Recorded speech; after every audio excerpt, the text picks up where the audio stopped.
Welcome back to Graffy's video Hoopla. We're coming off a loss, unfortunately. It was a tough game against Adelaide. They managed to beat us down the stretch, but we're back at home. We're at Tuggeranong, so it's a bit of back to the future. We play West Coast Waves, who haven't been too successful this year, but we've certainly got to be respectful and mindful that any team can beat anyone in the competition. So we're conscious that we need to come out and play hard and maximise our star players. Having said that, we've got 3 players at the Opals camp this week, so they're not in our practice. That's Abby Bishop, Natalie Hurst and Carly Mijovic.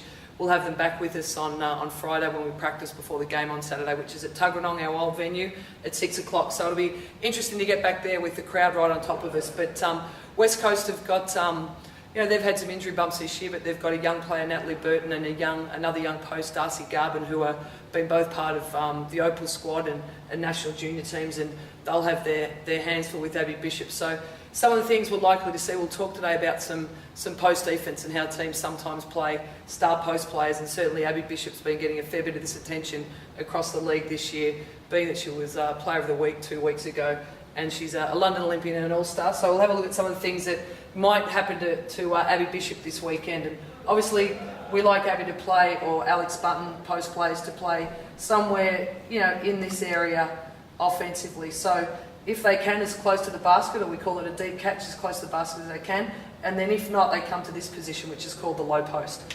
What opposition teams will often do, rather than play one-on-one in the post, is they'll look to double team or trap the post or plug from the post. So let's say this is Abby Bishop, so we should give her an A, and there's a passer out here with a defender on them. Let's say we've got Alex Button up here and her defender might be here off to the ball. What teams will, let's say they're just spread out like this, 3 out. As the pass goes to Abby, teams will look to double team from certain situations. So her defender will stay on her, let's say it's a young Perth player, and they'll decide whether who they're going to trap from. So they might come from the opposition big player and send this player, as soon as the ball leaves the fingertips here, they'll come and trap Abby Bishop in here.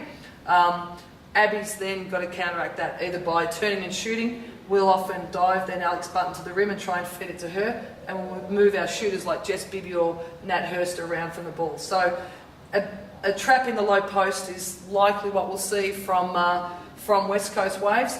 If we see that, we need to make sure we can attack it, lifting our shooters, diving people to the rim and giving Abby options out of the post. So low post trapping is something we might get this weekend. Hopefully we can counteract that. And hopefully we'll see you, if you're watching this and you're in town in Canberra, down at Tuggeranong on Saturday afternoon at 6 o'clock to see us get a win at home.